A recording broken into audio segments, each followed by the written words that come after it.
Okay. 3, 2, 1. It's more than a hobby. A hobby's supposed to pass the time, not fill it. Is your time so empty? No. Well, I run the office and tend the cabins and grounds and do little errands for my mother. The ones she allows I might be capable of doing. Do you go out with friends? Well, a boy's best friend is his mother. A boy's best friend is his spoiler man. This is spoilers.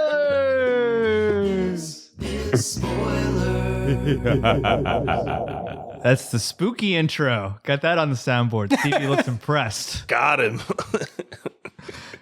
And that's because this is spooky spoilers. I'm your host, Pappy. Let's introduce our other hosts. I have an opening question for each. Starting with you, Stevie. Recording in my living room. What are some movies you'd call timeless classics? First thought in your head. So what's a timeless classic? A timeless classic. The first one that popped in my head was The Godfather. Why you say that? I don't know. It's in that era of film, which I think is like probably the greatest era ever. That's not called the 90s, which is 70s, a long sweeping epic. It's one of those ones where if it comes on TV, you just sit down and watch it no matter what you're doing. Like it's just one of those ones where there's iconic lines, iconic characters, iconic scenes. It has everything you want in a movie. All the Godfathers? Godfather 1, 2? There's only 2. Okay. Any other ones that come to mind? Anything else? Like Shawshank Redemption. There you go. That's a good one. People will be watching those movies in 100 years. Yeah, I mean, it's also the ultimate dad movie if there ever was one, which I am it now. I'm a dad now, so it kind of makes sense. I have to love that movie. Will people be listening to the Godfather 6-part spoiler series in 100 years? If Spotify has their way, no. Oh, jeez. Spotify, come on. Gonna get us taken down everywhere. Josh. Yeah. Fellow dad, like Stevie mentioned. Question to you. Who's the biggest psycho you've ever met? First, David, goes to your head. Go. Don't censor yourself. I do think this is probably a censor yourself sort of situation. No. But I will shout out best friend Drew.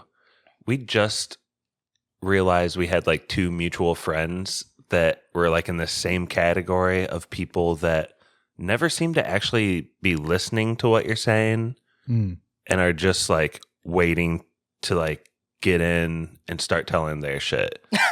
And both of these people talk a lot and really take over whole situations. People kind of try to like get out of the room when they're around. And they both had the same first name. So what's it start with? What's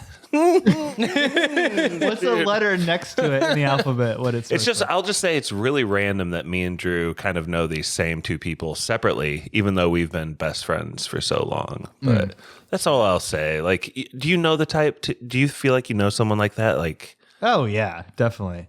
And sometimes I know like people like that, and then as they get older, it just gets way worse. Like when they can be like really successful people though too, don't you think? Or like, oh yeah, for driven. Sure. Well, especially if they're successful, no one's ever like shutting them down in a conversation, so they think everything they say is like the funniest, coolest shit ever, and then they just go on and on and on. There's someone in my life who's very successful, and when I talk to this person, there's an acknowledgement, kind of just like a shaking of the head. And then there's a cutoff point where they just go, okay. And they go on to theirs. And I'm like, that's awesome. What? Like, I waited long enough. Yeah, it's fair. It's like just a click of just, okay. And then they go on to what they want. This is fair game now. It's mine. Bone's mine. This is Pappy. I'm actually going to combine my opening question with Dave and just kind of riff off of what you say. But that's right. You heard me correctly. Returning once again to Spoilers Podcast. He's been on Mickey 17. That's right. Mulan. What a random poll. Mickey 17 is the first one you get. The Castle as a Patreon supporter. That was a great one. What other ones, Dave? Nightmare Before Christmas. Oh, yeah. Dang. Lovecraft Country, I think, too. Lovecraft. I I did the All Too Well short film. Oh, well, that's what He might be our most prolific guest. I looked it up, I am- Dave. It's been 5 years of coming on spoilers. Wow. Oh, I thought you meant like What an since honor. he's been on. I'm like, there's no way. No. Yeah. It's crazy. Half a decade of Dave. Should have him on more. Love having Dave on. He was so Aw, this patient. is- You were so patient with us pre-pod too, dude. Thank you. And Dave, This I'm, is so- so kind. I'm It's sorry you such don't a get to vibe. enjoy the treat of the week either. We have Oreos and fruit by the foot for the boys. A mid-90s treat of the week. I love it. Wow. Fruit by the foot. Oh, fruit roll-up's the best. Dave, having you on is the treat. And you mentioned the All Too Well short film. You know where I'm going with this. Thoughts on Oh, yeah. Taylor Swift's Life of a Showgirl? It's not her best album lyrically. However, I do think it has quite a few bops. It starts very strong, in my opinion, and it kind of ends not as strong. And there's a lot of inspirations on this album. Like, you can hear a little bit of Pixies, a little bit of Jonas Brothers. So if you ever wanted Pixies meets the Jonas Brothers, there you go. You've got your album.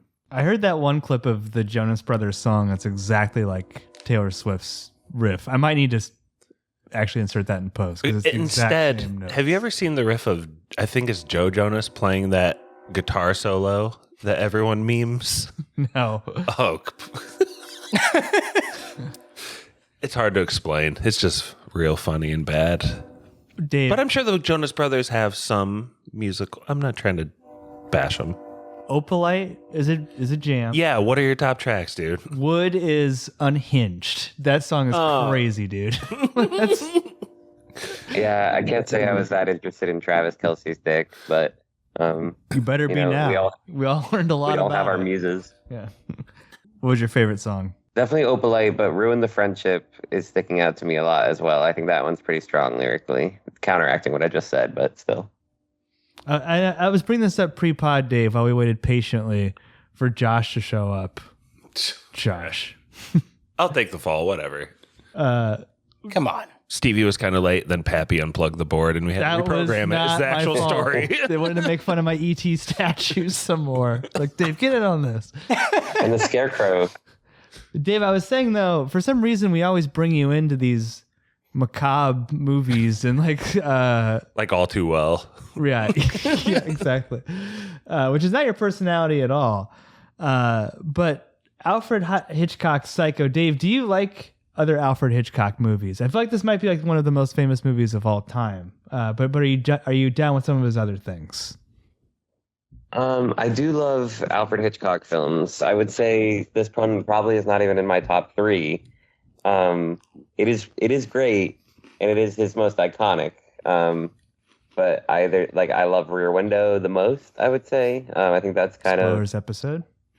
that's an ideal film. Rebecca is phenomenal. Got North by Northwest is just one of the greats in my mind. Has a scene in so- Indiana. The plane scene is in Indiana, famously, as everyone knows. Yes, that iconic, and boy, does Hitchcock know Where? when to drop a score out. Columbus? I mean, it's filmed in California, but in the movie, when he's getting dive bombed by that plane, it's in Indiana. Yeah. It's pretty cool. Okay. I would probably put Psycho in my top 7 Hitchcocks. Stevie, is this movie too pretentious of a choice for you? Are you down with? Oh, I'm super down for this movie. What do you like about Psycho? It's not scary, but it's filmed scarily, if that makes sense. Oh yeah, The way it looks on screen is scarier than like the actual substance of what's being displayed. It's very odd. It's a weird way of saying it. And it has a great sense of dread, which are all my favorite horror movies. Is I don't care about the suspense and pop out. Give me dread. mm-hmm. And this is 99.9% dread the entire time. That 35 millimeter black and white film looks so crisp and cool. And this is after like Vertigo, and I think after Rear Window too. It's 1960. Like it's way too late to be like, this movie has to be in black and white. It Yeah. was part practical choice, part artistic choice. Josh, you like the look of this movie? I don't know if it's artistic choice at all. I Just think to get this, past the censors. yeah, and I don't think the studio wanted to give him as big of a budget for this because the story is so crazy and edgy for the time, I think. What did I think of this?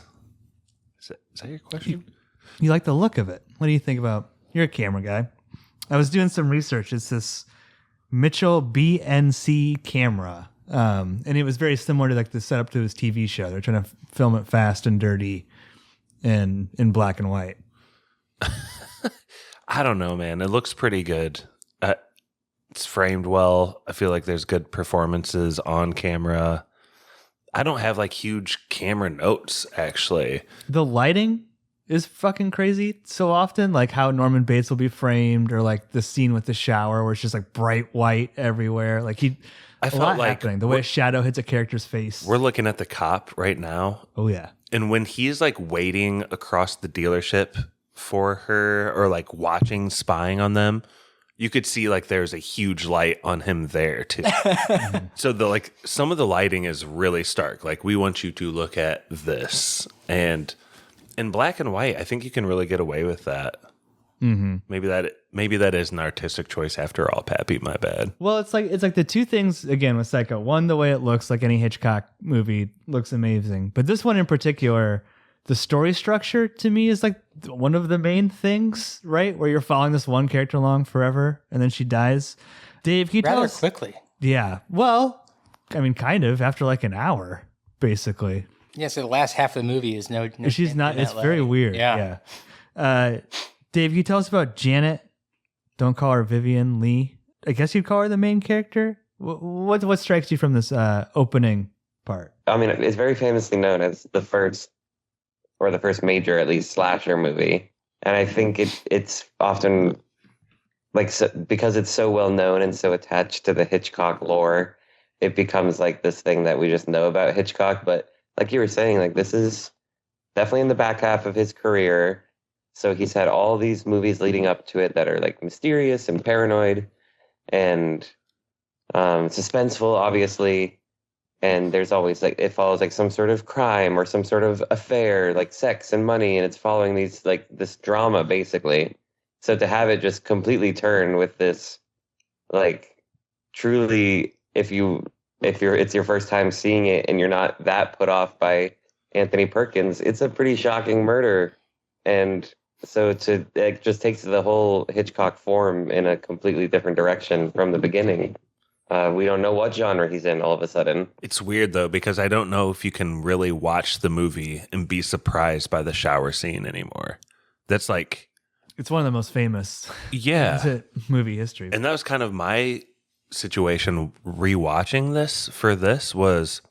Remembered that very clearly. Remember seeing the replays of it. I've seen this movie before when I was small, but like the first half specifically, I had forgotten about, and it was a pretty fun ride. I mean, we've been covering a lot of Columbo recently. Yeah. The first half is like, well, we're going to set up the murder, and then the second half is we're going to solve the murder, hopefully. Yeah. And so the murder is really extended here. It's most of the movie, or maybe like right at the halfway point. But a lot of these details, are they worth sussing out a little bit for people who haven't seen this in a long time or following along the plot? Like, she's with this guy. What is his name? He's Sam. Sam is her lover. And they have a budding relationship, but he has a bunch of extra strings attached. He's got an ex-wife, and she doesn't want to like keep having sex with him without being married. He's got the morals of an alley cat. And then, well, I don't think so. And then it goes into like her job, and this is really what I didn't remember, Pappy. Sure, yeah. Can you explain what her like job is like? Because I feel like her job isn't similar to yours, but kind of like you would have a good insight. Well, like she's handling a lot of money for like these big players. I don't know if I'm doing that. From these fat cats. Here's what I would say about that intro. I'll talk about her job, but like, it's not boring at all. And like a 30-minute intro or an hour intro where you're killing off your main character, this could be boring. Like from the jump, it's super salacious. Like that sex scene is everything but, I guess, as close as you can get in 1960. Just two people banging, you know. She's like a secretary, I guess. Like she's like kind of just like a notary or something for this real estate firm, right, Stevie? Sounds about right. And like I said, it's boom, sex scene, boom. This guy who she's helping. Can I just say something? I wasn't comparing her job to yours because of like a sexist reason. It seems like she's that would have anything to do with. because I think it probably sounds like that in hindsight. Like, oh, your job is kind of like hers. Haha, she's a secretary. No, she's like, she does a lot of the hard work for these other people that kind of just come in and they're like, She's been there for 10 years or 5 years or something. She's loyal. I Who do would get, suspect her? I get the feeling she's the right hand man of the boss, practically running the place. And that's how I feel about you, Pat. Just running the operation. Yeah. Tex is pretty drunk, isn't he, Stevie? This guy who wanders in. This dude's horny. Yeah. He makes no bones about it what he wants, and which is Janet Leigh and depositing his money and getting drunk. Mm-hmm. Yeah. I mean, all of this is happening like before Norman appears, before they're Far before. the Bates Motel. Like, the thing that sticks out about Marion Crane, Janet Leigh, is she's a fucking terrible criminal the whole time. Like, she, you know what I mean? She has a good handle for what other people might be thinking and how much time she has. She like thinks, okay, what's the worst thing they could be thinking? Let me directly address that. Like, the cop knocks on her window. She's like, I'm not doing anything illegal. Like, she could be stone cold sober, get pulled over by a cop, and still get a DUI by the way she acts. Yeah, right. Like, she could blow 0.0 and still get a DUI because they'd be like, there's no way. Yeah. She's really terse with him. And that cop, I feel like that's an underdeveloped character actually in this movie. Is that the same cop that is actually at the dealership later? Yeah, he's like Yeah. following her. I listened to some like podcasts earlier today and they said it was a different cop. And I was like, no, that was unmistakably the same dang cop. But Dave, would you arrest her if you pulled her over? Like, what do you think of her like criminal activity? Do you want to keep pushing the plot here a little bit at the beginning? I mean, I don't know if I could arrest her. Because it's mostly just like, it's not even really the things that she's saying. It's just the way she's saying them. Like at the dealership when she's like, what, can't anyone just buy a car in a hurry? It's like, most people do tend to have other thoughts and you keep looking behind you at that cop. So that's why he's wondering. But all the papers are in order and it doesn't really seem like it's much of a hassle at all to get this car. But on her drive, like as she continues driving, she's like thinking about like imagining what the conversations are like about her, and she's thinking like, "Oh my God, I left all my identifying documents in the car." Like she's not doing a great job of keeping a low profile here at all. I mean, even later she'll write in a fake name at the ledger and then just say a completely different name when she's talking to Anthony Perkins. So. And use her normal handwriting and use her actual first name. It's a real bad combo. It's not the best. It's like, if this behavior doesn't get you caught in 1960, how did anyone get caught doing any crime? Like, she's the most suspicious. Like, 3 people see her. She just disappears into the night. Wouldn't this cop not know what her driver's license is now? Like, what does this actually accomplish that she switched cars here? She's identified. She did this all legally. So she wouldn't get picked up because they'll be looking for an Arizona plate, maybe? But now they'll be looking for, he saw her get in that car. Yeah, at a certain point when the cop like sees you, just like. So I think she's probably planning on doing this again. She needs to get one with like Washington plate, I think. Mort Mills, the name of the cop. This guy's awesome. Like just when Underdeveloped. I wanted to see him more. I love when he's just standing across the street. Like he's one of 2 criminally underdeveloped characters in this movie. We'll get to the second one later, but yeah, I think they're all killing it. I like the car salesman guy. I think he's jovial and Charlie? fun. Yeah, Charlie.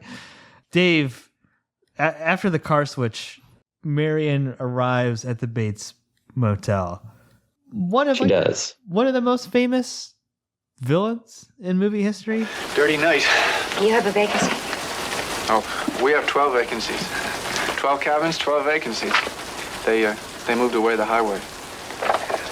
Oh, I thought I'd gotten off the main road.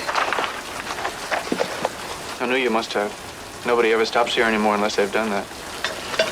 But there's no sense dwelling on our losses. We just keep on lighting the lights and following the formalities.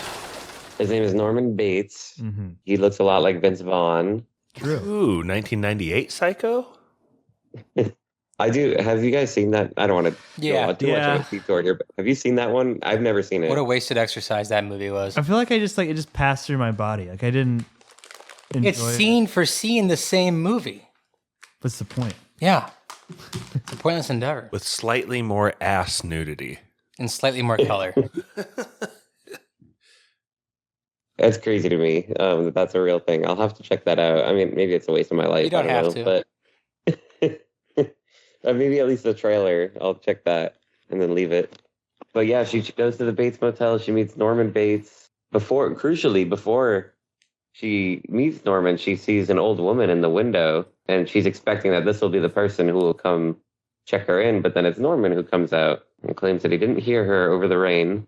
And at first, he just seems like kind of like a hapless, awkward, kind of recluse kind of person who doesn't really get much social interaction. But he just keeps talking, and he even invites her to dinner, which is sandwiches and milk, which is, great dinner. I mean, it didn't even really seem like a sandwich. It more just seemed like buttered bread. That's a 50s meal, if I ever heard it. That's carrying Buttered bread and milk. Yeah. Yeah.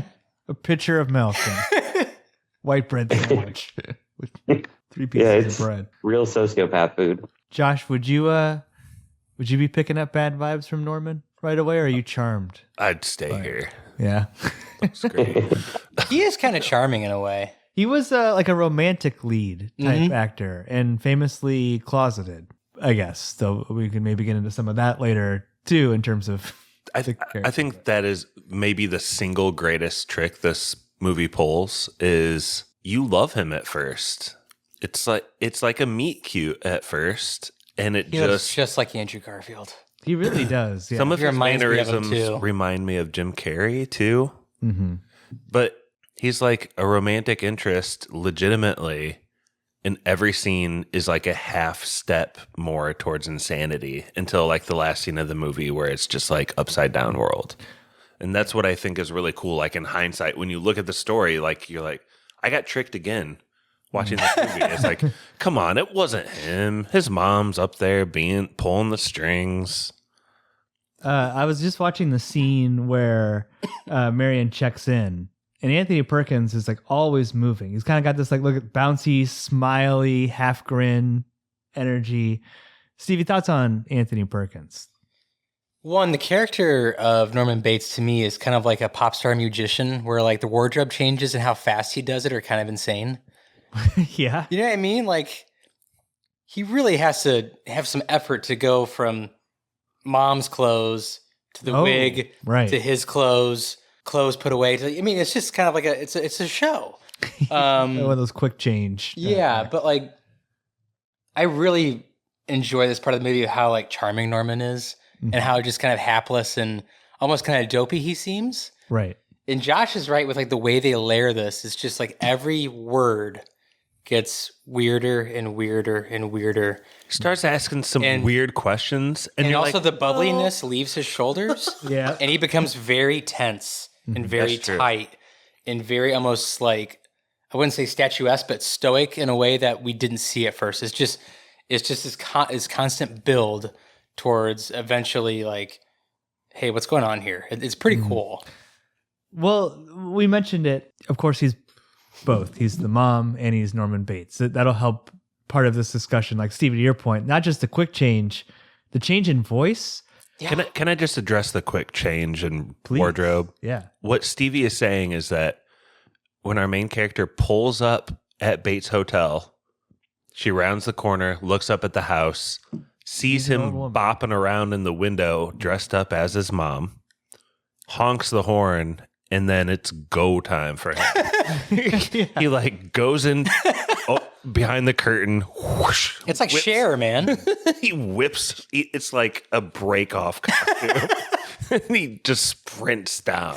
Like it is impressive. But isn't there a scene later where he is definitely in the hotel and there's an old woman in the window? Or like it's just the wig probably sitting in front of The body. Yeah, the body Yeah. just Yeah, the propped up. skeleton. Yeah. He's got some. That's like a whole Kevin McAllister Yes. type bit. when Yeah. Michael Jordan's Rocking poster, around the Christmas it's tree. Like the clown in Home Alone 2. Yeah. Yeah. Don't bring up Home Alone 2. It's so good. Lost in New York? It's Pappy so good. gave it a no. I don't like it, dude. It's like it's so useless. Look at Stevie. Dot now. Don't do this now. What's the pigeon lady is weird. Disappointing. Dave Mello, Home Alone 2 thoughts? It's just like Die Hard to me, where they just kept making the same movie again. Yeah. It's like instead of adding Justin Long, they added Rob Schneider, and that can only go so far. Thank you, Dave. Not a big Rob Schneider guy. I'm sorry. But Stevie just looks at me with disgust. Stop smoking that dope! No! Hey. Slow on the take on that one. Back to Psycho. There's Anthony Perkins, who is happy Anthony Perkins. We heard him fighting with his mom. Like I said, there's something going on with the voices going back and forth. I just think Straight Smeagolin. Yeah. Shot, reverse shot, talking to himself, changing quick in between voices. But what always stood out to me, even as a young man when I watched this movie, was the scene in the parlor where he brings down the dinner. And I remember thinking like, oh, that spooky bird is symbolism. Like I see like being like, oh, I get this. It's a metaphor. Yeah. Is that, Stevie, not one of the best scenes in the whole movie? The parlor back and forth. It's that kind of jump into like weirdness, right? It's like we were just kind of at a sleepy motel. We everywhere we've been so far is of the norm, right? I feel bad for him because they keep saying this. It's like Kokomo. Used to go right through the strip. I went through it again. I'm going to do a wedding this past weekend. 31 going down to Indy. You just go right through Kokomo. Indiana. They built around so it. many businesses were lost because of this. Yeah, and the Bates Hotel They no built a longer bypass. no longer has the Around the Bates Motel. This used to be like a motel, like on the Someone at the federal, state level had such a beef with Kokomo. They said, you know what? We're going to route an entire highway around you. So you feel bad for him. That's what I'm saying, right? It's like a dying business. It's not his fault. Papa Bates was loaded. This place is nice. It is cool. And they didn't even need to build this motel. So he knows he's like the last vestige of this. Yeah, it's like putting It seems like old money, doesn't it? Oh yeah, the house is crazy. That house is unreal. Mm-hmm. Think about how much these birds cost alone. How much is his bird budget? Well, he made them. He's killing the birds? Well, the chemicals are the only thing that really costs money. The sawdust and the chainsaws. And do you think that's why her last name's Crane? Because he stuffs her. Ooh. Hey now. Oh, that's not what I meant. I always wonder, like these people that he murders, I know he sinks them in the swamp, but are there other circumstances where he like wishes he could stuff a human? It's kind of implied somehow. There's a big back and forth about feeling trapped by secrets that they have. Obviously, Norman Bates's like repressed murder and sexual stuff, and her having stolen this money. He's just she stole some money. He's a murderer who dug his mom up from a grave and other shit. It's pretty much the same. Do you think she can go back to society though? Like they just want the money back, right? Like her plan is to turn around, basically, right? Like she even says as much. Like I'm gonna try and get out of this trap if I can. Stevie question is, well, go ahead. I think the movie is kind of trying to say she could, because people keep saying they want to just drop the charges. They just want the money back. But realistically, I think her life in that city would be over. Yeah, I think in real life, she's going to be. She would have to move and be alone. I don't know if her sister would follow her. Like, would Sam take her? I don't know. Well, dude, apparently you can just move to the next state, change your car, and no one knows who you are anymore. I mean, that was a thing in the 50s and 60s, right? You could just, Next county over. You have another family. Yeah. It's not a whole lot of social media. And I also love the way the parlor is lit in this scene. It's so cool. Yeah. Like, you see, like, the split lighting on Norman's face. Yeah. I understand it's kind of like almost like... It's very derivative of like today's movies, but like for a movie like in 1960, it's very cool. Mm-hmm. Yeah. It goes to like the dark side of his face and the spooky owl. Yeah. Is up in the corner, but straight on, it's like some kind of like pheasant. And those owls are terrifying too. Dude, taxidermy would be a weird ass hobby to have, right? Serial killers love it. I'm not. She does say it's strange. What are your thoughts on taxidermy, Josh? You want to jackalope? I recently had a coworker kind of freak out about a taxidermy issue. Where I Deer work, meat? I work at a major university, and the science building has a giraffe. But the thing is, it's not a full giraffe. It's like the front half of giraffe, and then it butts up against a wall. Mm-hmm. And most people, like me, just be like, oh, that's pretty awesome. They have an actual stuffed giraffe. But my coworker Jess is like, no, where's the other half of this giraffe? I can't put it aside. Like, why isn't it here with this? Why would they do this to this Probably giraffe? fed a village. I mean, Why waste good meat?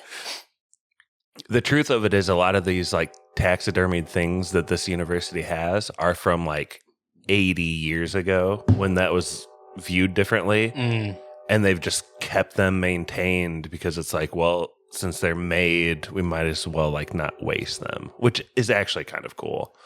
But taxidermy is so creepy. It just makes you think of like death, which isn't comfortable. I hate it. Norman Bates says he doesn't like stuffed chimpanzees. How many stuffed chimpanzees has this man seen to formulate an opinion? He wanted to say human and chimp, and he was like, chimp. Chimp. I stutter. Chimps. I think only birds look well stuffed. Have you ever stuffed a full adult human female chimp? Yeah, he's it's a weird hobby. He's not doing himself any favors in terms of finding the town wife, like the sheriff's wife says. Well, how old is Marion? Probably like 25, an old maid back in those days. Spinster back in the day. Yeah. Spinster. She says she's never been married. Why do you ask, Stevie? What do you mean? Like, I don't know. She doesn't seem like some young fair maiden, but she also doesn't seem like old, like some old hag. It's like right just in between. Sure. Yeah. You know what I mean? It's just kind of weird. Mm-hmm. It's enough to project motherhood onto him. Which he likes. He's like, oh, she's a little bit older than me. I'm going to clean my room. I respect her. I mean, what she does here is crazy with stealing the money, but I think she's like a good person. Do you think there's anything romantic here happening between these two? Like, it gets weird at the end, but do you think there's like any spark at all? I kind of think sparking. I kind of think there's something, but maybe it is one-sided. This seems That's like one of my main questions for you guys. Like, this seems like OnlyFans creator, OnlyFans subscriber energy right here. Like, you know what I mean? Simp. Yeah, there's no spark here. We know what this is. Yeah. She's too paranoid by what's going on to actually even be thinking about that, I think. Mm-hmm. why is she giving him like advice and like accepting his invitation to dinner? And I mean, I think she is aware of the situation and is taking advantage of it. She's also got the morals of an alley cat. She's fornicating outside of marriage. Mm-hmm. This is shocking. living in sin. Shocking behavior for the time. Audiences were agape. I mean, we talked about the whole look of the parlor too, like the camera placement at times below Norman, The creepy to the side paintings. of Norman. Yeah. The power dynamic as they talk to each other, the constant birds, the raven that looks like it's poking Marion Crane's eye out, like when she stands up. It's all amazing. How long do you think that peephole's been there? Long time. A little bit of Decades. Since Grandpappy? yeah, inherited. Happy dates. There is also like that scene where he's got to grab a different room key, then he chooses one. Mhm. You know, like, all right, this This is is Pappy's hole. yeah. I mean, Stevie, one of the most famous scenes in all of film is pretty risque. You know what I mean? Like in terms of like nudity and stuff. Like, just take us through. Like, this is a very sexual movie. Yeah, I also wouldn't say it's. I mean, maybe risque for the time. Yeah. To me, it's just the most. I mean, think about it. Being naked in a shower with a knife coming at you has to be one of the most vulnerable feelings of all time. This fucked up people for decades in terms of locking the door when they shower. Not probably wanting to have a certain type of shower curtain. I can't imagine ever taking a shower with the door open. I lock it every time now. Never done it in my life. Like that door is locked and dead bolted if I take a shower. Yes. Dead bolted. I used to put like a drawer in front of the shower, like as a defense, so you couldn't open the door. Like I would open the drawer. One of the meanest things my wife ever did to me when we first got married is I got home from work before her, so I went to take a shower, and she knows that like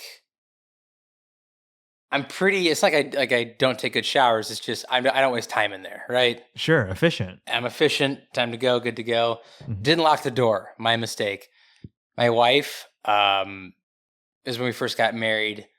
Opened the door, turned off all the lights, slammed the door, then took a jug of ice and water and threw it over my head. Oh my God! And took a bit to recover after that. I didn't know where I was for a second. It was terrifying and not a great feeling all at once. Was she just cracking up? Oh, she was dying laughing. Because I don't remember at the time. Apparently, I let out a scream that I've never let out before. And yeah, it scared the shit out of me. Jeez. We're watching it now on the screen. Pretty violent, the stabbing, too. I mean, we don't see it, right, Josh? But it's what you don't see is what makes a Hitchcock horror.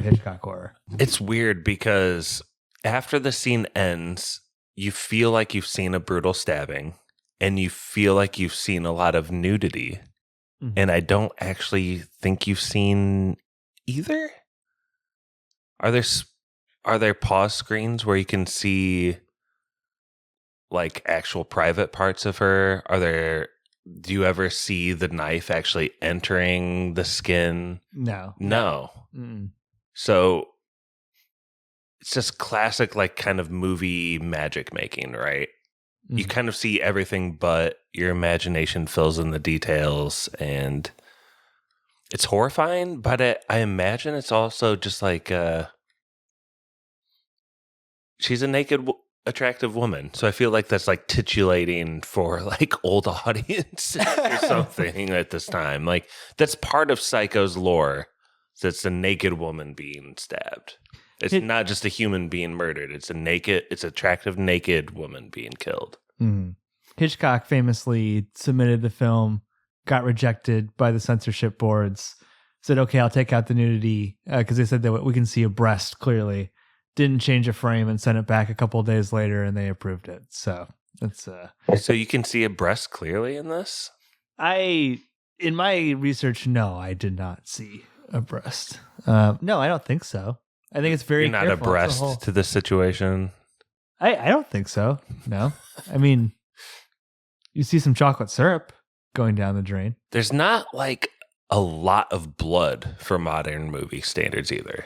Like I think Psycho at the time was seen as like, yes, there's so much blood, but like it's not like rivers of blood. She was stabbed like 13 times. There should be blood like all over the freaking place. Can you play the clip of the shower attack real quick? I can't. It's kind of long, isn't it? Just play part of it. You can pull it down. Okay.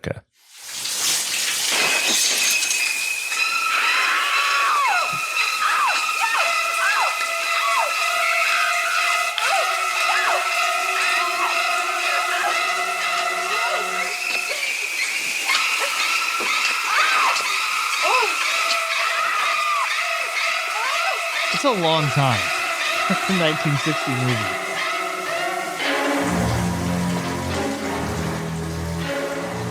Music's doing a lot of heavy lifting for that scene as well.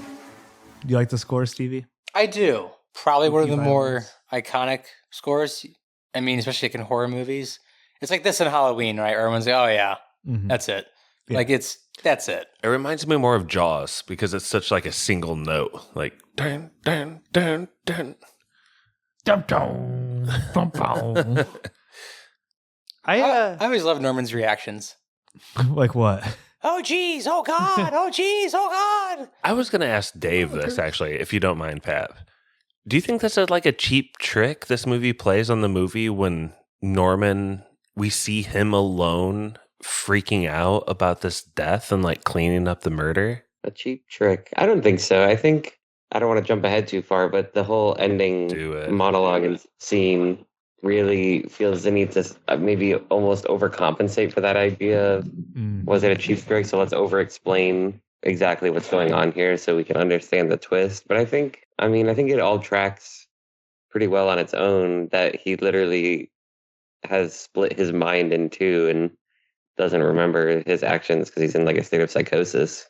Do you guys buy that, or do you think he like knows what the hell's going on here? Because I'm having a hard time like coming to terms. Didn't you listen to the psychiatrist? He knows everything. Dude. Intuitively. Let him explain it to you. I think his willingness to clean up the murder kind of points to the fact that, like, this is a dude who has a really good chance to get rid of his mom if he hates her so much and she's such a nag.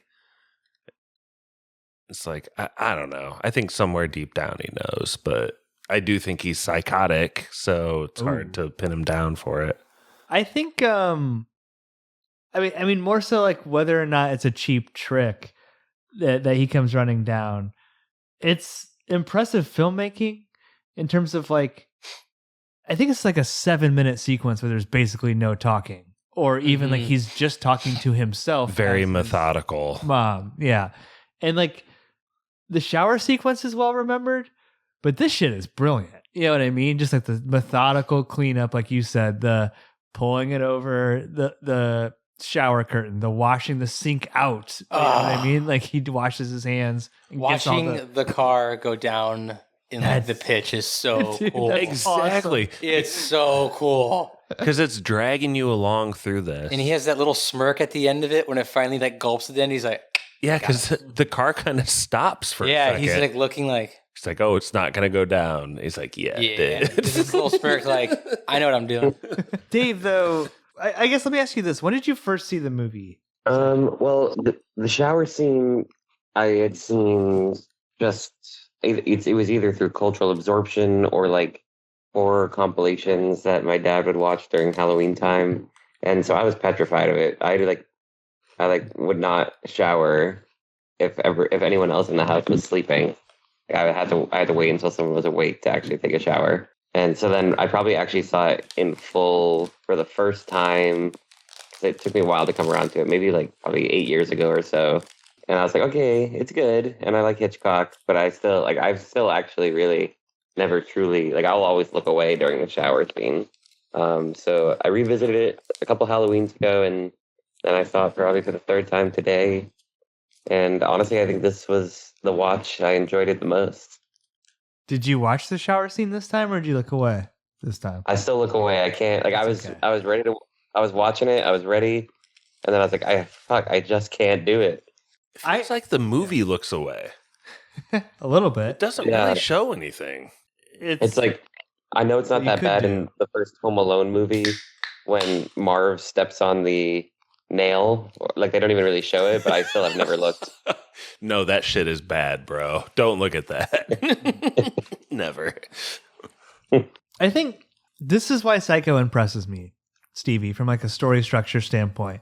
What you lose when you kill off your main character, Marion. Get an Arbogast. Well, we love an Arbogast. Hold on. God damn, do I love an Arbogast. Just real quick, let me say this before we get to Arbogast, though. It's like Arbogast.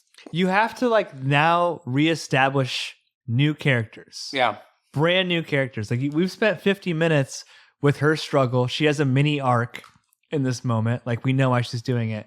We barely fucking know Sam.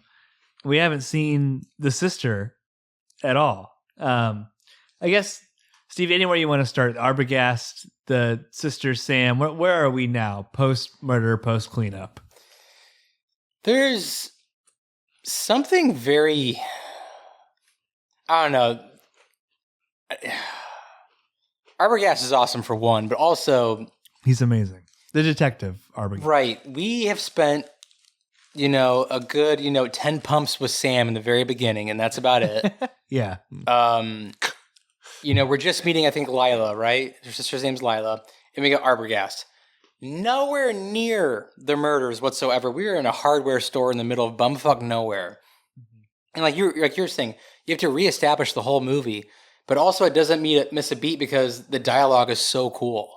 Yeah. Like the dialogue almost seems almost Western-like. Yeah. It's just old Western, like 50s, like maybe like late 40s Westerns, like John Ford films. Very cool. Mm-hmm. There's the look of the 50s grocery store in black and white, like Double Indemnity and this, where it's just like super like clean, generic. It's a Wonderful Life. Yeah, exactly. Yeah. Like reminds me of like a Fallout game or something. Just very like, I don't know, of a different time. But yeah. Lila also low-key smoke show. Go on. You have to say low-key. She might. Sam's a lucky man after all this is over. She might outshine her sister, is all I'm saying. Farrah Miles is her name. But like, what's also cool, like I said, don't the dialogue, look up her only pinups. The main like part of this is Arbogast and Lila know that Marion like is deep in shit. Sam has no idea, so you get like this 2 or 3 minute bit where like Sam is just like, "What in the hell are you guys talking about?" Right. Like, yeah. I haven't seen her since my condom fell off last Tuesday. Right? It's. I mean. Does Sam own this store? Is he the manager? He seems to be calling the shots with the cashier. Like that used to be a thing back in the day, right? You'd live where you worked.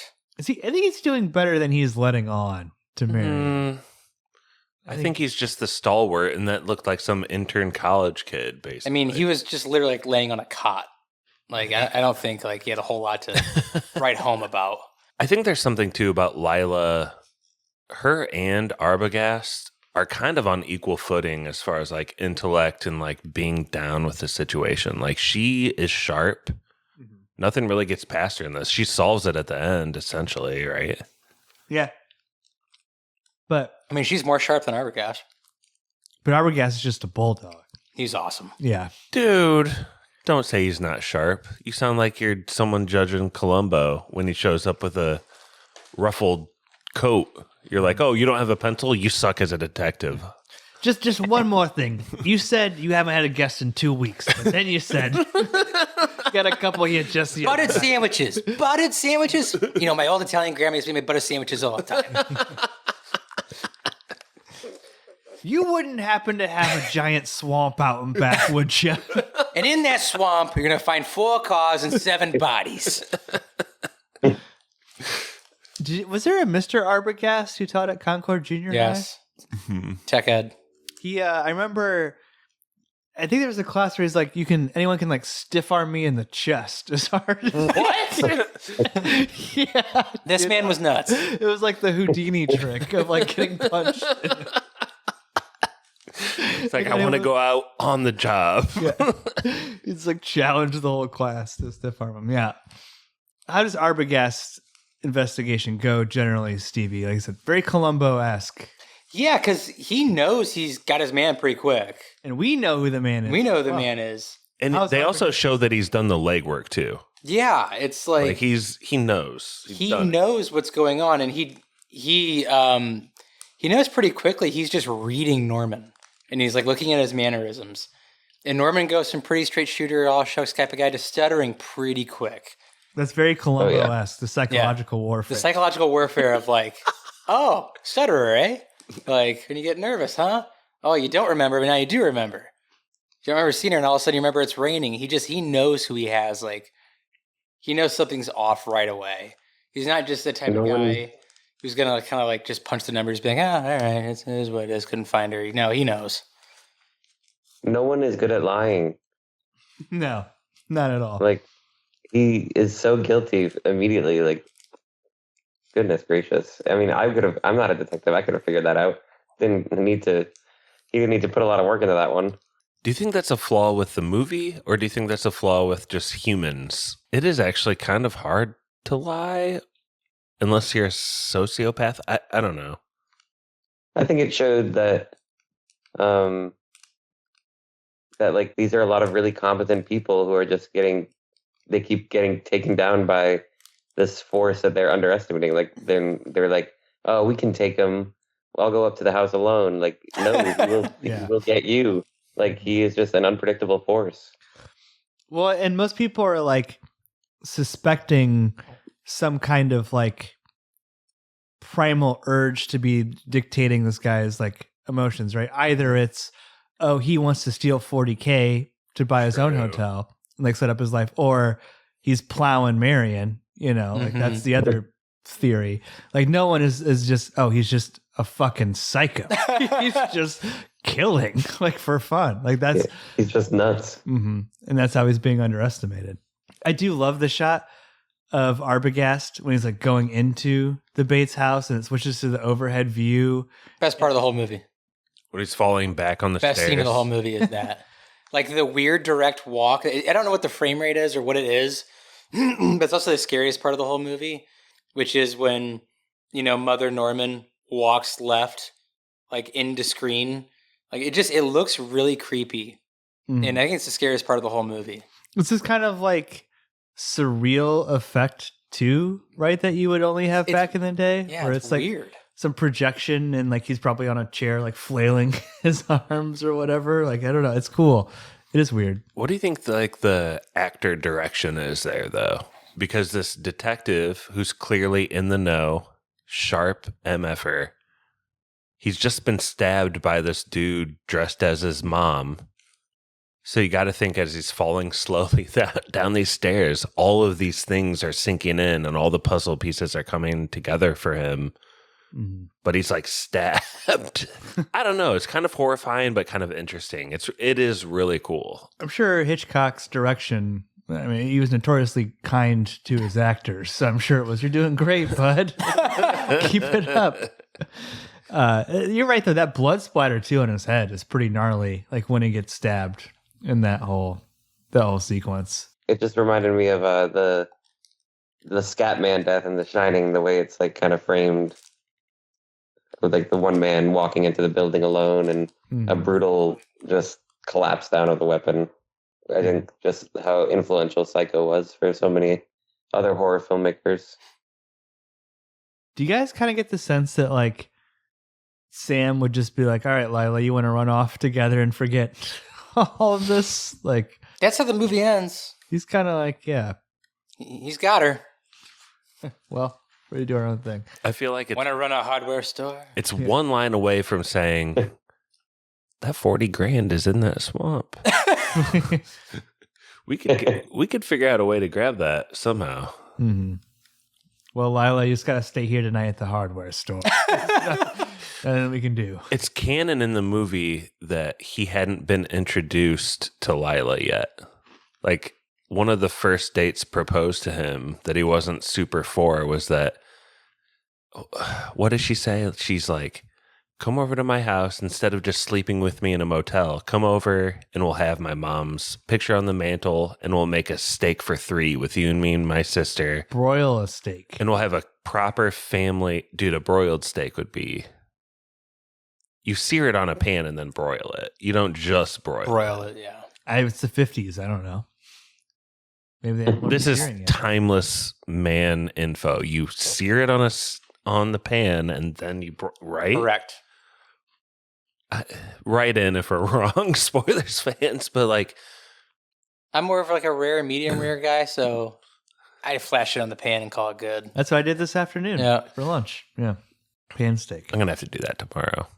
I don't know what I was getting at. Basically, maybe you medium well dipshits. You're missing out in flavor. You have no idea. What's the main character's name? Marcella. She writes her name down. Marion Crane. Marion Marzipan. Maybe she hasn't introduced him to her sister because she's like intimidated by her own sister and how attractive she is. Like she steals a man.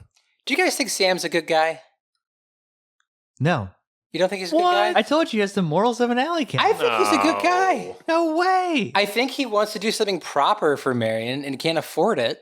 But I think like if he really didn't care about Marion, he wouldn't like be going through all this rigmarole, right? Like I think it's I think he goes into the Bates house for her. In the beginning, you're led to believe that this man possibly could like be married with another family and just being like, getting some out of town strange, right?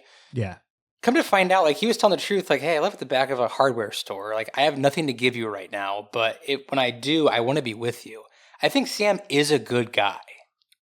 I mean, they're having sex out of wedlock. Dude. I was ripping on Sam just because I think Lila is so attractive. That was my joke. But I think Stevie's right. Like, everything this movie shows is like, he's like, yes, I'll come visit you and start dating you for real. This is messed up. I think he meant that. Yeah, I think so too. And it's proven that he does work at the hardware store and lives there. Lives in a cot in the back, right next to the Stanley. What else do you want from this guy? He's Oh, shit. his He's paying his alimony. Do you see how good looking this man is, Pap? His alimony. It's a total package. She's living halfway across the world or something. Like, he's a good looking guy. You know, he's got everything going for him. Yeah, he loves the fact his wife split with him and lives across the country and is taking money from him. He's paying her, so he's doing the right thing. You're right. Sam doesn't want to. Okay, you turned me on Sam. I appreciate Stan a Sam. But that's what's interesting about Marion's plan, is that she's going to turn this stand-up dude into a criminal on the run. They're going to take this $40,000, change their names. $400,000 in today's money. Which, that's fine, but like, that's a lot to ask of another human to be like, leave everything behind and go into this like Which life was on the so run. doable in the 50s and 60s. But the private eye's first stop is Sam's hardware store. Everyone knows about Exactly. Sam. This is not a well-kept Well, Lila knows. The private eye's like, well, I only see California license plates. She can't possibly be here. I love the sheriff. And my favorite part about the sheriff is the way he says, Arbo gas. The Bates Motel. Norman? Sheriff Chambers. Yeah. I've been just fine, thanks. Listen, we got worries here. Have you had a fellow stop by there tonight? Well, this one wouldn't be a customer anyway. A private detective. Name of... Arbogast. Arbogast. I don't know, Josh. I almost thought like this could be like one of my least favorite scenes in the movie, but because I care so little about these characters, but the information that's conveyed in terms of like what we learn about the mother, I care so much about. It's like this nuke that comes at the end of this like relatively calm scene. Yeah, I think that's pretty keen of you to pick up. We're not super invested in any of the characters on screen. Just met them all. But we're very interested in what's going on with Norman and his mom because something doesn't make sense. She was buried, or was that a fake burial? Did she fake her death? What's going on? He unburied her. He did unbury her in the end. But I also think, don't underestimate the sense of just like justice we have as humans. Like, I think you're invested because Sure. they are invested in her murder being like figured out and the murderer being brought to justice. So I think that's a cool undercurrent that's not really seen or talked about, but just like you feel it. I just realized that Guy Ritchie makes a pretty awesome kind of like shout out to this movie in Snatch. How? With When Mickey is buying his mom a new RV, he's pointing stuff out of like kind of what he wants customized. And he does like some muttering and he picks out a color and he goes, periwinkle blue. And like the sheriff's wife was just like, I helped Norman pick out the dress that his mom was buried in as periwinkle blue. Oh, really? Yeah. oh, weird. That's a nice little shout out that Guy Ritchie had. That periwinkle blue line's like famous. Like, Yes. yeah, that's Yeah. Well, there's also just the idea that he's like kind of hurrying the transaction along, which happens a lot in this movie. I just want to get this car bought. I'm getting the hell out of here. Dave, like I said, I'm sorry we always have you on such scary, creepy movies, but do you enjoy this like relative calm when we're learning some of the background? And like I said, that the fact that Norman Bates' mom has been dead for years. I know it's tough because it's so culturally known at this point, but if you really do come to this blind, this is about where you start to really have it spelled out for you. And the whole, I mean, I should have had the actor's name ready, but this guy who's like, he says, well, if that's Mrs. Bates, then who's buried over in the cemetery? He's wonderful. Sheriff he's asking all Al the right Chambers, questions. John McIntyre. He's great. He's got like the curled snarl, and he's going about who, what, when, where, why. He's asking everything right. He's bringing us to this conclusion. And I like this. I mean, this makes me care about it more. Like I think it was said earlier, we keep getting new protagonists introduced into this film, and they just keep getting mowed down. So obviously the suspense is there for this new ragtag group of sleuths. But it's nice to have this kind of setting the scene, making us invested rather than just going shock, shock, shock the whole time. Mm-hmm. Sam and Lila, after some like cajoling with the sheriff, realize they have to take things into their own hands. They show up at the Bates Motel as man and wife and check in and begin their own investigation. They also do a pretty bad job of lying, not seeming suspicious. Yeah. They're like, one of the first things they do is like try and separate each other, and while she goes off to like snoop. Classic Scooby-Doo, splitting up the gang. Right. Yeah. He's very confrontational too when he's having like a one-on-one conversation with him. He's like, "Oh, my wife's just asleep. Let me lean in as close as I can you and physically intimidate you." There is something like striking about these two guys having that back and forth, right? Because they're both like handsome 50 Hollywood's actors, but one's kind of like more Cary Grant coded in Sam, and the other one's kind of like Bob Denver. Yeah. Gilligan. Yeah, exactly. Josh, anything stick out to you during like the investigation scene when they're here on site at the Bates Motel? I mean, I like a lot of this stuff. I think they split up the gang, which is so cliche. They shouldn't do it. What do you got, Pappy? What sticks out to you?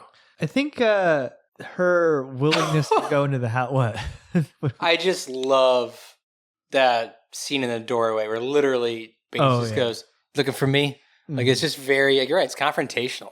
Yeah. Like, in like, Sam's body language immediately is just like, you know, pucking his shoulders up, being like, "Yeah, I am." Like, it's just, I don't know, it's kind of cool. Yeah, the Bates Motel is in like this L shape, and like as they begin their snooping around, we're like the far side of the hotel, you like slowly track him across the L, and all of a sudden Norman Bates like pops out of the office window. So that's pretty good.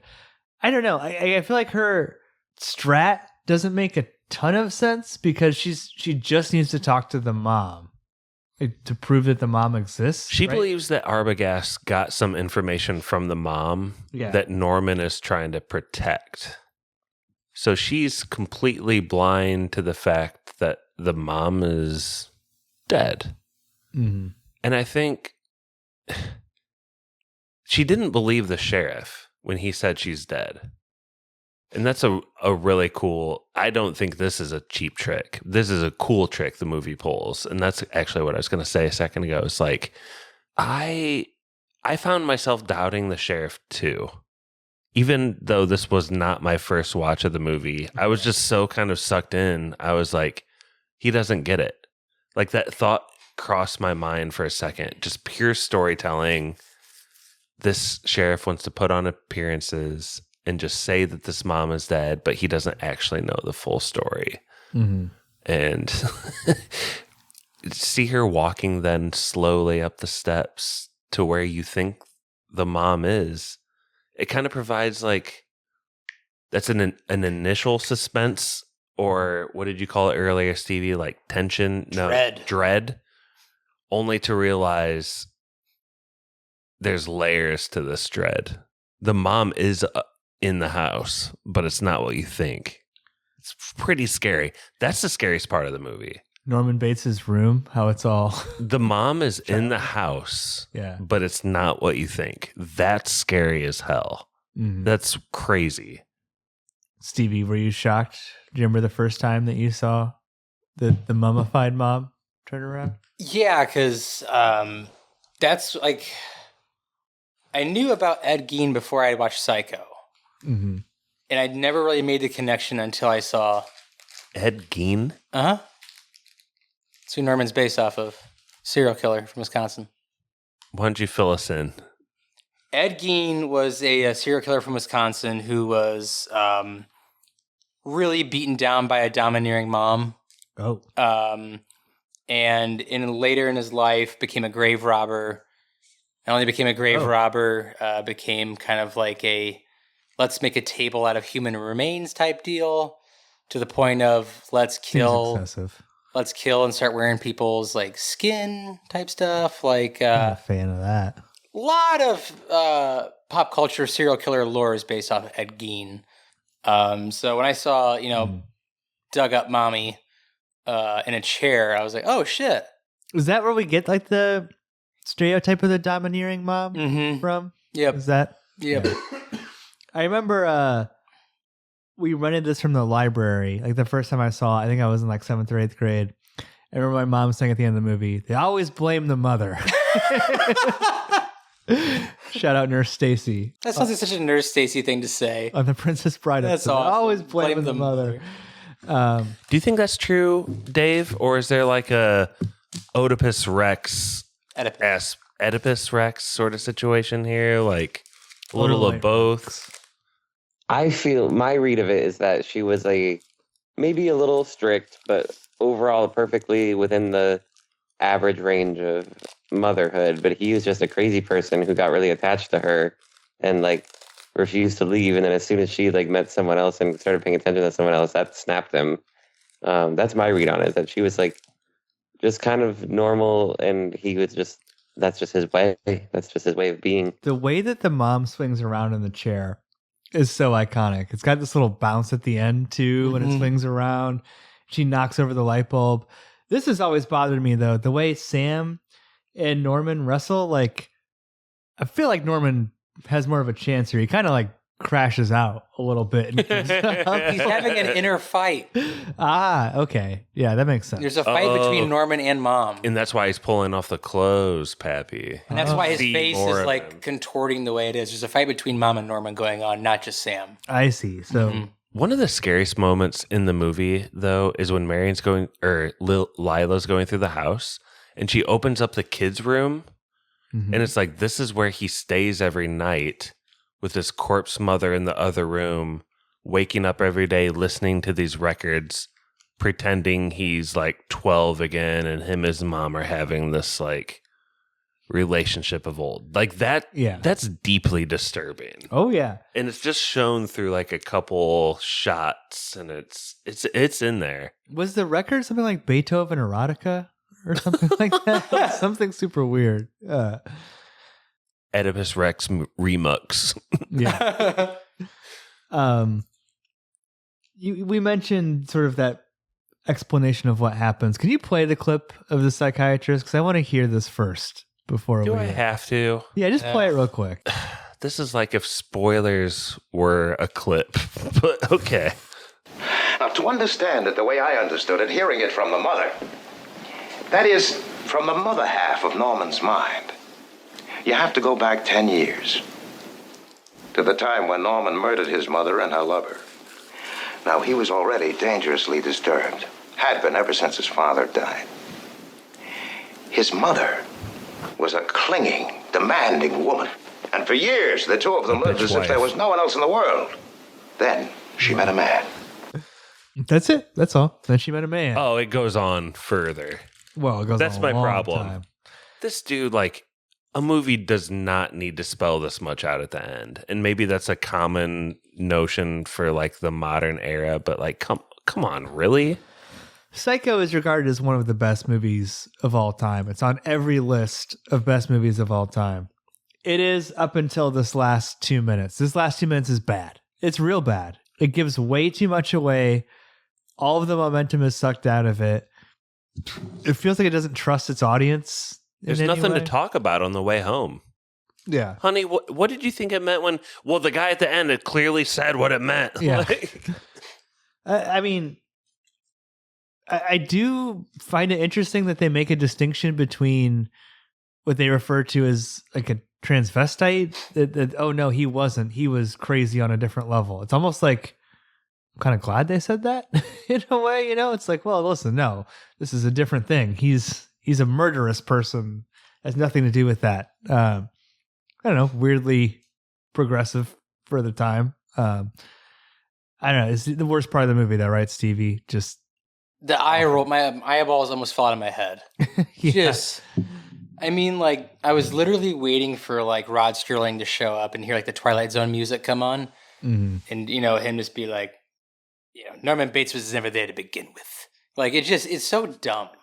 I don't know why. I would hope to think that Alfred Hitchcock did not want to put this in there.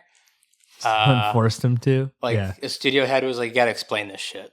Like that's the only thing I can think of, because otherwise it's just mind-boggling to have one man take over an entire room and talk about like it just I don't know, the oxygen just kind of gets sucked out of the room at a certain point. Yo, we can cut this out of the pod if you want, but I have a question for you. Yeah. You remember The Stranger when they had that? Ooh, Nazis. When they had that like scene at the very beginning where our main detective is like, I don't care if like how far he's run. He's a Nazi, so he's a Nazi. I'll go to the. And he's like pounding the table. Oh, I love that scene. And just spell. So how is that different from this? He's spelling out the whole thing in a similar way, right? It really reminded me of that.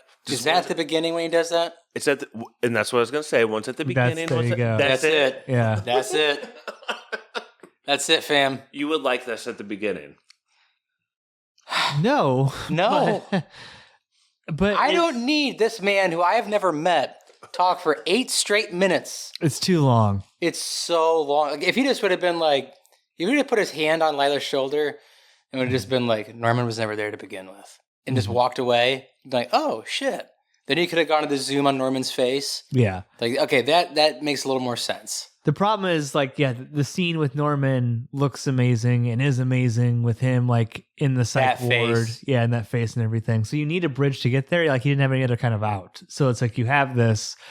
I don't know what you cut, but this is bad. This is real bad. Dave, any contrarian thoughts on this? Do you like this at all? Or are you with us? I'm with you for sure. The one thing I will say, not really even in defense of it, because I don't think it's intended to be funny, but I do love the exchange that he has when she's like, and what about my sister? And he's like, well, what about her? And she's like, is my sister alive? And he's like, yes and no. And just that little back and forth of like, he killed her, maybe. It's maybe like the doctor from Arrested Development. Yeah. Yes. He didn't kill her. Oh, thank God. But the mom did. Looks like she's going to be all right. Yeah. We knocked over the Oreos. The treat of the week was down. But yeah, can you play the Wouldn't Hurt a Fly clip too? The last clip I had here. Oh, yeah. They're probably watching me.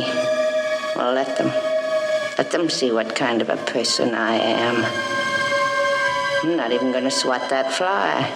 I hope they are watching. They'll see. They'll see and they'll know, and they'll say, why, she wouldn't even harm a fly. I love how they never show him producing his mother's voice, like physically. Mm-hmm. Can that voice literally come out of his mouth? I think that's what the movie's saying. He's like, because Marion hears it at one point. He talks to himself, and they show it with that voice. But we don't see him. We don't ever see him actually producing it. Mm-hmm.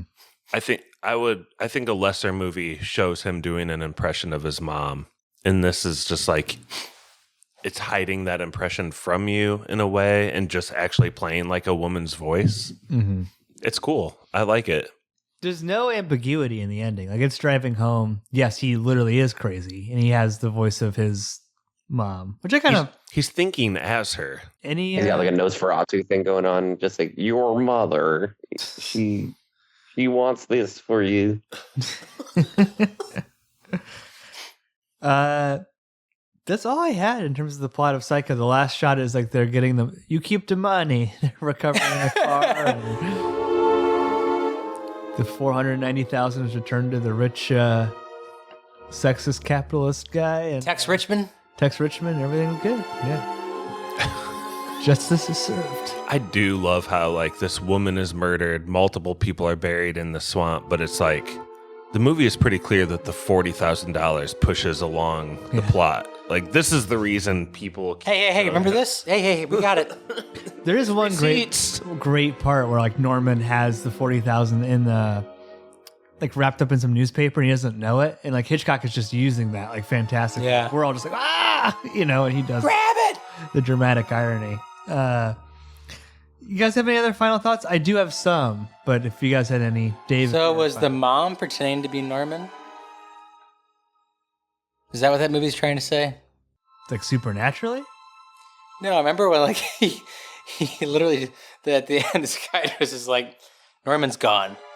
Like, you know, the mother's the dominant personality one. So like when Norman, is that Norman throughout this movie, or is it the mom pretending to be Norman? I think it's probably the mom pretending to be Norman. Pretty cool. It seems like his neutral state is being the mom, as shown through the window.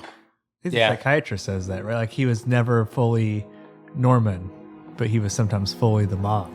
I think his biggest mistake is not knowing how silhouetted that fucking window is. Like anyone that pulls up in this parking lot can clearly see you walking around as a woman. Yeah. And then if one person puts together like, oh, the mom was supposed to be dead 12 years ago, the gig's up. I literally don't think he knew he was lit up like that. Big dummy. Rocking around the Christmas tree. Couple, like, I guess, just kind of other facts about this movie that I saw. Stevie, Walt Disney banned Hitchcock from Disneyland for making a disgusting film. Fascist. He could have snuck in. How can you ban a person? Dude, Hitchcock's got a famously... He's not recognizable at all. On the phone earlier today, Stevie said he had a droopy dog face. All the great Brits do. They like a droopy dog. Did you know that his daughter is Marion's coworker? Yeah, and that's a final thought worthy. It's pretty good. There was a story that I saw. I'm curious your thoughts on this. Hitchcock told an assistant to buy up all of the books of Psycho, so that way people wouldn't have it spoiled for them. Is there any possible way that story is not 100% bullshit? Yeah. That's the most bullshit story I've ever heard. What does that even mean? Like the bookstores are like, oh my God, they're flying off the shelves. All that we gotta means order is more. you went to a publisher being like, how many do you have like in stock? Right. Before you ship them out to like wholesale. Yeah, or outside of wholesale. They're like, oh, we have this many. I'll buy them all. Okay, bye. Like he didn't go to like every Barnes and Noble in the corner being like, give me all the Psychos. Yeah. Like it's just... I mean, my God, it's the dumbest thing you can read on IMDb. It's like always presented that way too. It's like some assistant was just driving around all the independent bookstores buying them. It's like it doesn't just make to any lend sense. a little credence to that whole idea is like that the book and the movie were published within like a year. Yeah. So it's like it is kind of a bang bang situation where maybe you could get ahead of it and delete a lot of the books. This is pre-internet. So you can't just look up like the screenshots or like the PDF file on Pirate Bay. Like Paramount had already said they're not making it into a movie until Hitchcock came along. Those fruit by the foots are freaking delicious. They're so good. I'm gonna eat another one. Treat of the week. Can I have this one too? Yeah, of course. Good yeah. Lord. I heard Stevie crackling that one. Get up. some Gershers. Oh, nice. No, I want a gusher. The movie supposedly transformed the way American audiences looked at going to the movie theaters. We've talked about many times. It's called trailers because it used to be at the end of the movie. Shit would just be playing on a loop all day. This was like appointment viewing. You had to be in the theater on Ass time in seats to see Psycho. No admission. And movie theaters had a cutout of Alfred Hitchcock pointing to a clock saying, absolutely no one let in late for any reason. Really? I'm sure those That's cutouts like the are- rule of like plays though and stuff like that. And like if you go to like Broadway or different plays, like that's a rule too. It's definitely like taking the classiness of it up a notch when you're like, okay, you can't just wander in the middle of the play drunkenly and sleep for a little bit and wake up during the. Did people really cartoon. still go to the movies like after they started? I mean, was it a thing? And what do you mean back then? Yeah, they just like go to the movies whenever, be like, yeah. I think they would just wander in and wait till it like watch a full cycle of things. Like, Oh, I see what you're saying. So they watch a full cycle, then when they get to that part they came in, they just leave. the newsreel, the feature film. So they just okay. So it was like a whole the thing. cartoon, It was a yeah. package, yeah. The trailer at the end, and then you know, okay, it's time to go. Last final thought I had, Dave. I'm curious your thoughts on this. When Marion tears up the paper and throws it into the Toilet. That was the first time we saw one flush in a feature film. Oh, wow. America, and I think we've only gone down a path true of horror. heathenism since Good. this ruined it. Yeah. That's like the least offensive thing in this movie. That's I crazy. couldn't be more offended by the toilet flushing. Are you kidding? It's disgusting. Ban this man from Disneyland. McCarthyism really did a number on our Hollywood movies back in the day. This was chosen by the people. We spun a wheel. A number of people said they wanted Psycho. I hope they enjoyed it. Any other? You guys ready for yes or no? Anything else? One of the greatest movies ever made. Supposedly, we'll find out if we agree with that. It's no Breathless. If it's not preserved, it doesn't mean shit. I'll go first. Yeah, duh, obvious. Yes. Not much that can say that hasn't already been said about Psycho. Other than, like I said, the intro is very entertaining. Like I said, it's like really like sexy and salacious.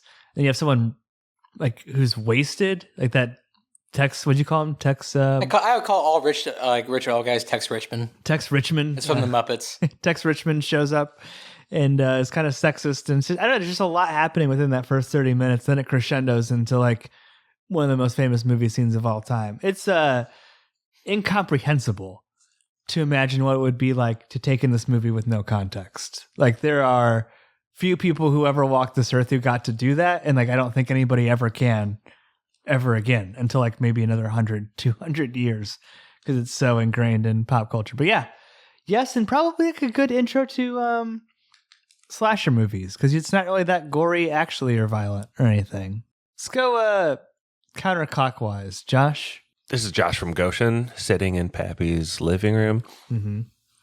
I'll take a roll up. They're delicious. Huge yes for Psycho. Talk about standing the test of time. Good Lord. 62, 80? 65 years. 65 years. 80? I think Pappy hit on what I wanted to talk about most is that like that first half where it's like this woman in a mundane job who decides to just take a risk and risk it all. That's really exciting. You're really rooting for her. She's smart. She comes upon this weirdo Norman and like she hears his Smeagol Gollum conversation from her window. So she essentially hears him talking to himself. You won't talk to a woman. You want to just fuck her. And he's like, no, Mom, she just came here. So he's like doing that all performatively. She's out there hearing this. And then even later, despite all the creepiness, she still sticks her neck out to like just give him solid advice. Even though she's like on the run at the same time. She's just a cool, compelling character. And it even drives the whole second half because you want justice to be served. And I think that's like a cool part of this movie. The shower scene, it's actually mid-tier scene for this movie. It's not that great in the course of this movie. One of the least enjoyable scenes in the movie, actually. Great movie. Josh from Goshen. You guys put a whole fruit roll up in my mouth. God damn it. That's fine. It's Stevie's turn anyway. Go ahead, Stevie.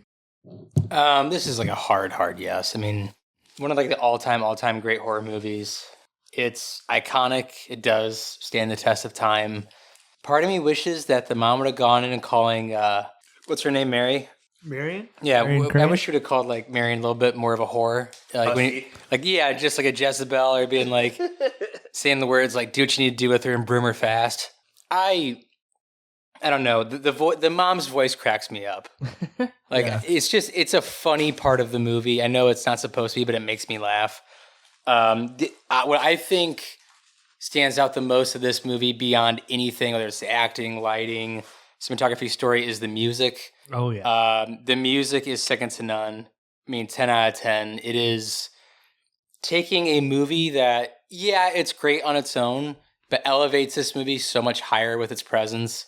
So I'll say that, like, the most important part of this whole movie is the music, and the score is just incredible. So this movie to me is like one of those rare 10 out of 10s, hardest of yeses. The mom cracks me up too because there's a couple of times where she's just so thinly veiling the subtext of like sexual repression and homosexual repression and everything. Like at one point she's like, "You gotta keep me in the closet because I'm fruity." That's like, yeah, okay, I get it, Alfred. I get what you're trying to do. I'm picking up what you're putting down. Yeah. I see it. Last but not least, hard to believe, podcast friends for nearly half a decade, Dave. Let's go. Thank you so much for being on tonight. Thanks for being a fun friend. Sorry for starting so late, but give us your yes or We no. also called him on a trivia show, and he answered and helped you get a question. That's another Bing bong. appearance. I'll never Dude. forget Dave. Bing bong. That's true. Yeah, I'm a 9-timer. That was really cool. But go ahead, Psycho. I'm definitely giving it a yes as well. Echoing many of the same reasons that you all did. It definitely, like Hitchcock, just such a progenitor. He is one of the great filmmakers. And this one, like, it's as synonymous with him as, like, I feel like Raging Bull is with Scorsese. Like, it's not my favorite movie of theirs, but it's, like, such a defining film. The one thing I do want to point out that I feel like it's like a little microcosm for why it's so great, and so much of it based on Hitchcock's eye and how he saw it. The fact that when we have Marion Crane there, and there's like a shot that's viewing her from a distance from his perspective in the window, that same angle is used when Lila and Sam begin their snooping, so that way we know, even if it's just intuitive, we know that they're being watched by him right now. And it's just such a good unsettling feeling, and I think it just shows how much care and detail was put into the whole thing. Is that shockingly an Alfred Hitchcock movie preserved? I don't know. Do you guys like when we do classic movies like this, or do you find it harder to talk about? Because I feel like we've done Breathless and something that scared us away in the past, but then we've also done The Stranger. That was one of Depends my how favorite good ones. the trivia is. Well, listen to The Stranger, just skip to the trivia. I've done that like 8 times. Is it the Streets trivia? Yeah. Yeah. Put a lot of work into that one, and it really paid off. It's one of the best trivias. Also, that was a really just fun episode to do. We had a lot of fun with that one. Paper trash chase. Somehow Psycho, just because it's black and white and old, is kind of reminiscent of The Stranger. I don't think we've committed to what we're going to do next. Probably another Patreon spooky. Yeah, maybe we'll one just more? pick it in a different way.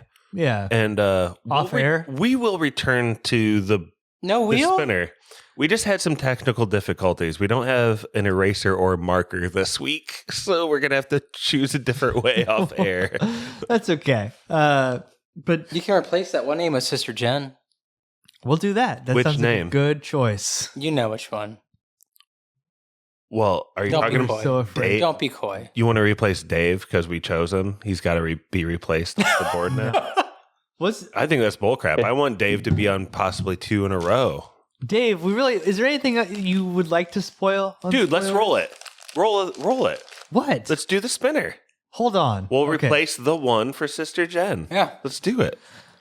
Right? Okay, let me do trivia first, and then we'll spin, and that'll be the end, right? The winner gets to spin? Dude, and I have a good idea for how we know the next Patreon movie. Let's let Dave choose. Ooh, go on. That's such a good idea. Okay. Regardless of who wins trivia. Okay. Should we do that first or trivia first?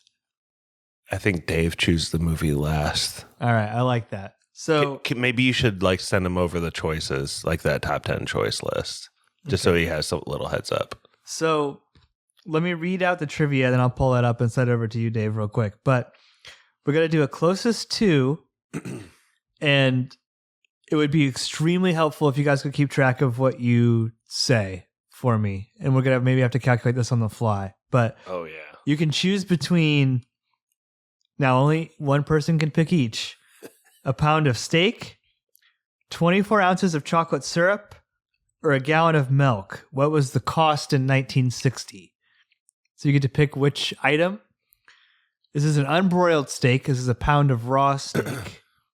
A what cut? Cowboy cut. The only one they had back then. T-bone. Okay, T-bone? That's the only one they had? That's bullshit, but T-bone. We'll go with that. It's only they hadn't invented the rest of the cow. Yeah. They had no idea how to cut a cow up back then. Just hamburgered it all. Speaking of a cow, brown cow, chocolate syrup, and a gallon of milk. You can pick between those. So, Dave, let me send this over to you. Yeah, Stevie, you go first. You pick. Which one of those do you... Gotta go with the queen, man. Give me a gallon of milk for 39 cents. Gallon of milk. I think he's high. He's way too high. For 39 cents. Remember that, Stevie. 39 cents. Can I do a gallon of milk as well? No. No. Crap. No. Also, I have no good way to send this to you, Dave, so I'll just have to read it to you. Sorry. That works. But go ahead, Dave. Do you want the syrup or the milk? Or, sorry, the steak or the milk? No, he took the milk. Sorry, the steak or the syrup? I'm gonna go for the syrup. Okay. How much for 24 ounces of syrup in 1960? Show me 85 cents. Josh, that leaves you with the steak. You famously took umbrage with the measurement and cut of steak. Now, did they have like half pennies? No. 1960. Whole pennies. I would guess steak was 35 cents a pound. 35. I wanted to say quarter a pound, but I think I'll bump it up. I thought you said a bit. 24 ounces of steak. 1 pound of steak. Oh, 1 pound of steak. Okay. 35 cents a pound. Uncooked?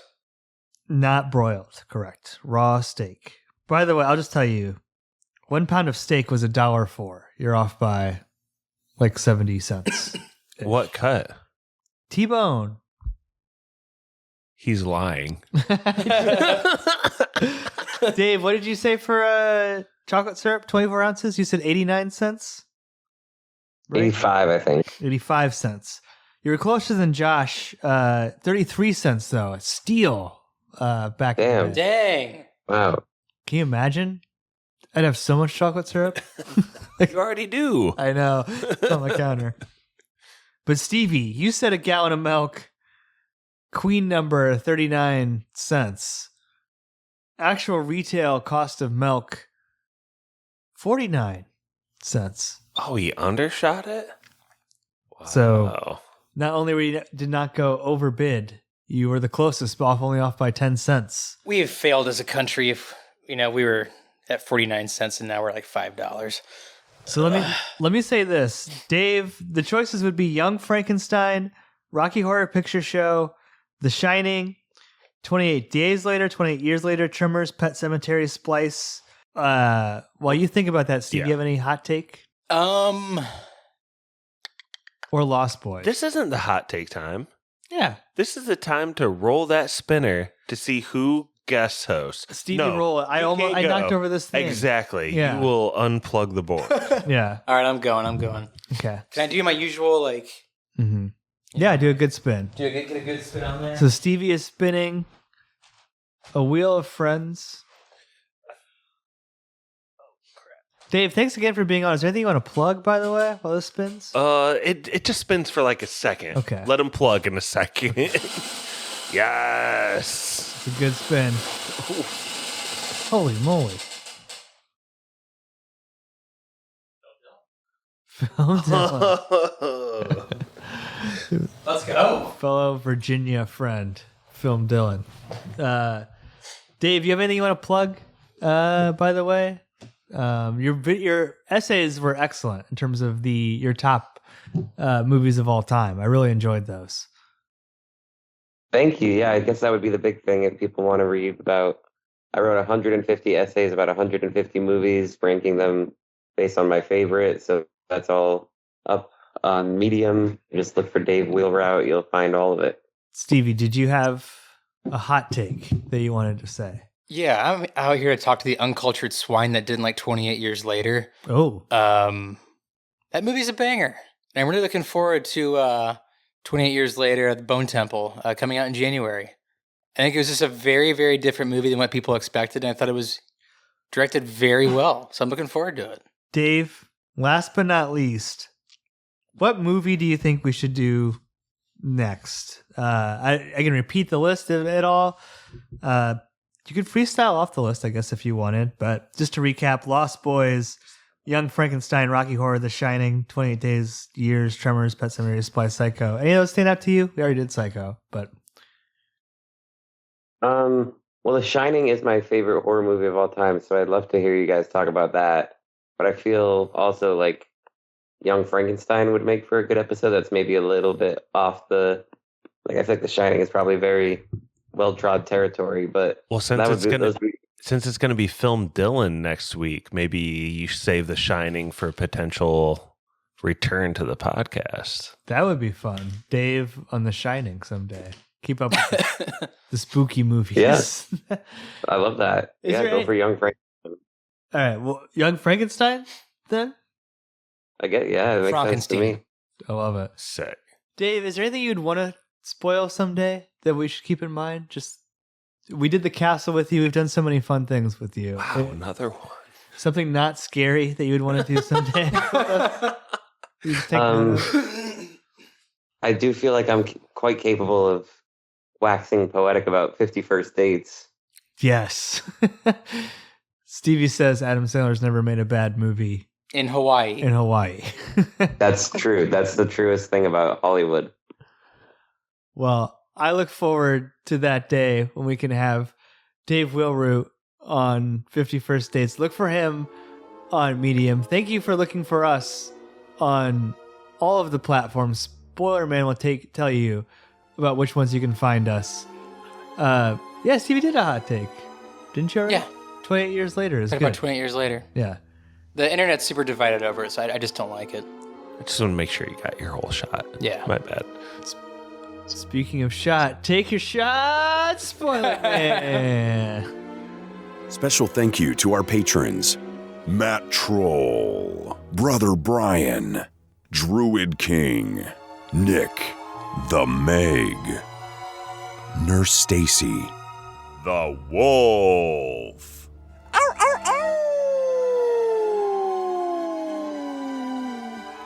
Barky 420, PK, Spencer, Gale, Swole, Cheese Zombie, Sebastian, Dr. Lars,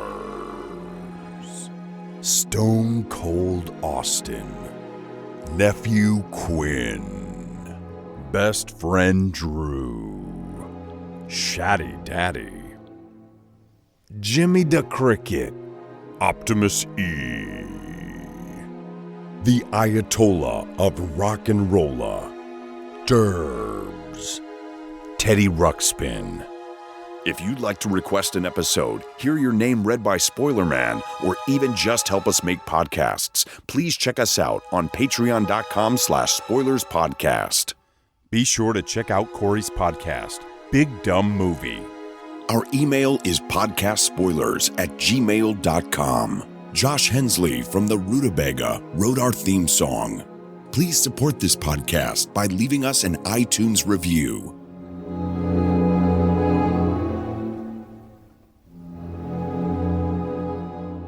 That was Spoilers.